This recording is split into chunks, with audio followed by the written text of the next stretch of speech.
rolling out my pie dough for today. So it should be about between an 1/8 and a 1/4 thick. So I'm gonna let that drape over. Okay. I'm going to take this and fill it with my cool filling.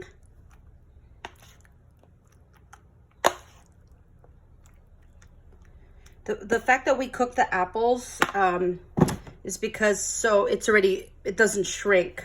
The pie crust doesn't shrink onto, when the apples cook, they release a lot of juices, and that's eventually thickened with the cornstarch if you don't do a pre-cooked filling. But what happens is there's going to be an air gap. Oh yeah, this pie dough is good. There's going to be an air gap between the apples and the crust. So this is pretty good. Just rolling it out, just kind of turning it quarter turn to kind of continually making it to a circle. You don't want your pie crust to be too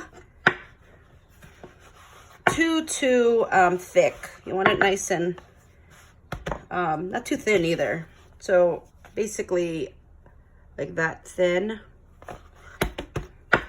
Okay, so you want to go, when you're rolling it out, you don't want to go all the way to the edge because it's going to be tapered.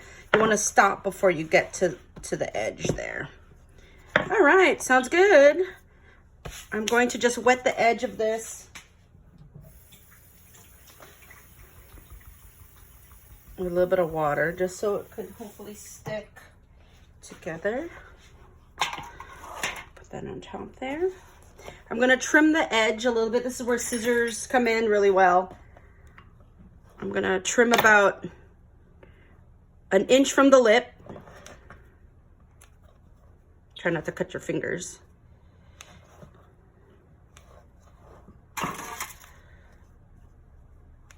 So if you see there's a little overhang, what we're going to do is tuck it under.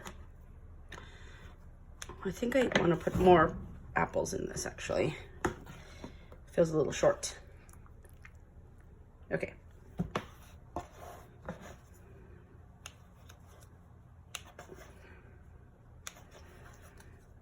You could always save the scraps. I'm gonna roll them up a little bit, maybe make a hand pie. There's a video on the hand pie. Basically looks like a free form apple pie. Okay, so there you go. Cut the edge off. Then I'm gonna pinch and tuck this under. Okay, I've seen them where they tuck it and they roll it inward. You could do that too, but I like to tuck it under. Okay, pinch and tuck, roll it under. This is what I'm making the crust. This is a double crust pie.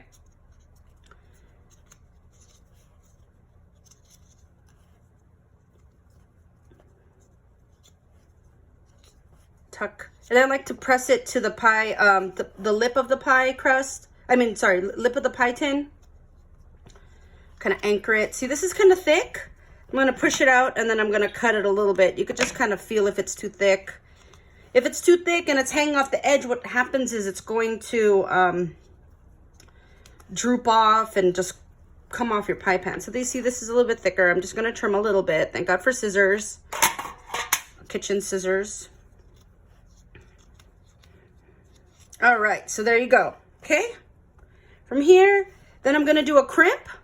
You could do hold your fingers like this and push your finger this way. You could do your fingers this way, however you want. I'm going to do this motion, if you could see it. Create a crimp. You could also use a fork, but I like this motion. Also, this is the same too. If it gets a little sticky, dip your fingers in some flour.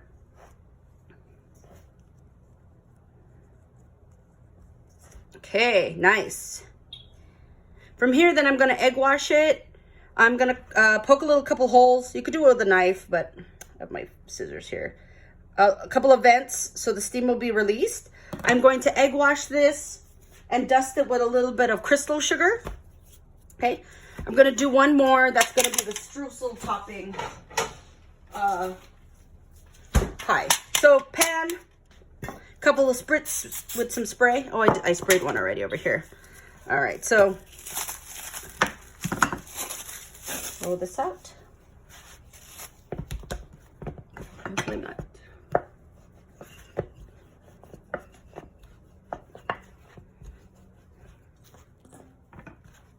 Just make sure it's heavily floured. Pie dough can take the extra flour because it's just going on the outside. You're not kneading the flour inside. See all those butter chunks? Nice and flaky.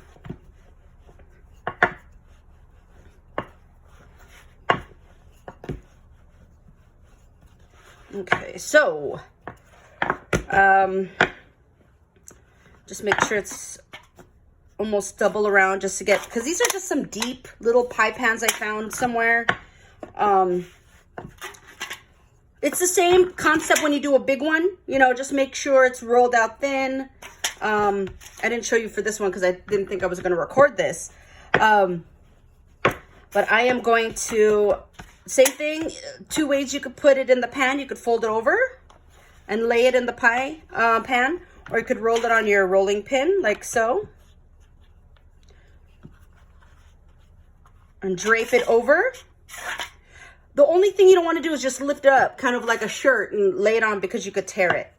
I like the, this method. Okay, just kind of put it in there. I am going to,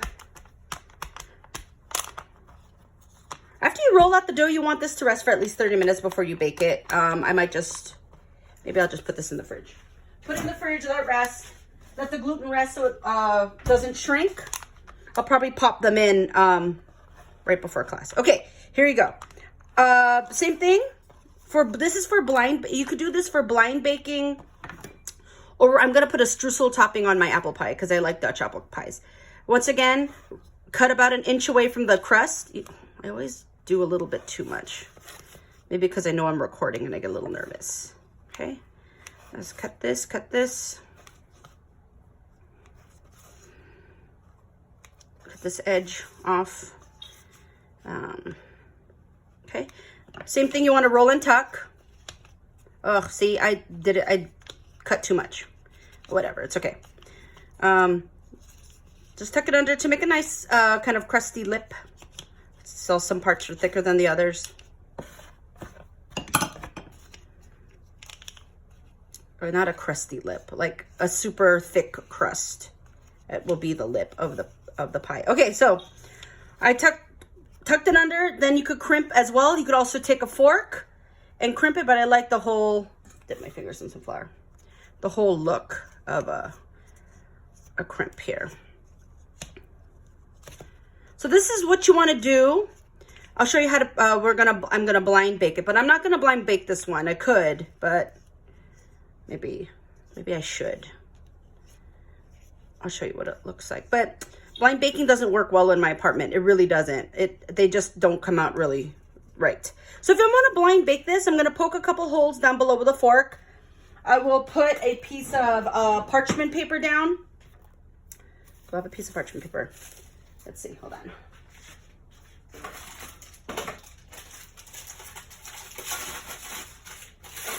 I have one left over. Okay, piece of parchment paper down. If I want to make this into a crust that I'm going to pre-bake, I will put some rice or beans.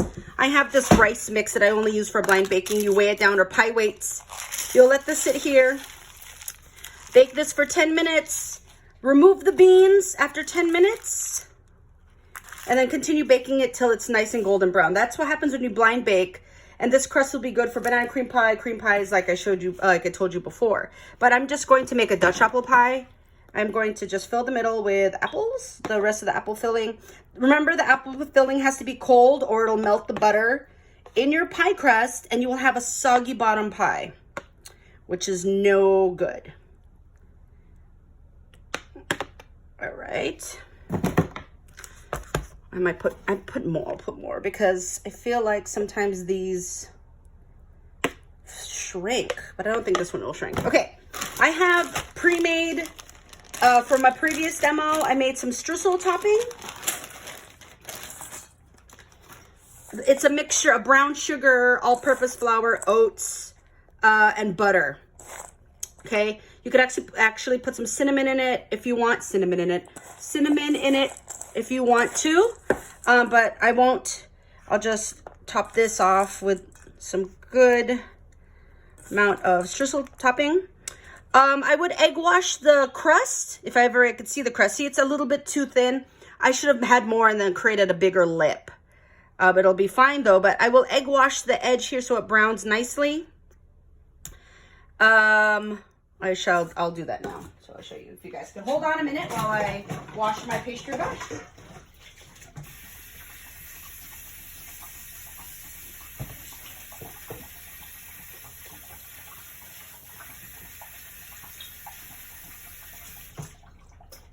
All right, let me just dry it off a bit. Okay, then I'm gonna get this other one. I saved the egg wash from my demo on Monday. Okay, so here you go. These we could save. I'll wrap them up and save for some hand pies. Or you could just take those scraps and make decorations for the top of your apple pie. You could cut fun shapes, or whatever you want. I am gonna get something called crystal sugar. Also, this sugar is also called sanding sugar. I'll put that on top of my apple pie like so. And this one too, it makes a nice crust. So egg wash, just don't see how the egg is pooling. Make sure it doesn't pool into the little, on anything that you're egg washing, make sure there's no egg wash pool because it will burn and it won't be good. It'll just burn and look like scrambled eggs in there. So sometimes if you add a little bit of water to this, I kind of don't water down my egg wash. You could also put a pinch of salt. It'll get rid of all those clumps. So I should have washed the sides before I put on my streusel topping, but that is a-okay. All right. So I'm gonna let this still rest in the refrigerator for about 30 minutes before I bake it. So this one, see some egg wash still that's pooling on the side. Let me just take that off. And for this one, you could put granulated sugar on top, but I like to put this crystal sugar on it as well. And it'll look amazing. All right. I'll see you in class.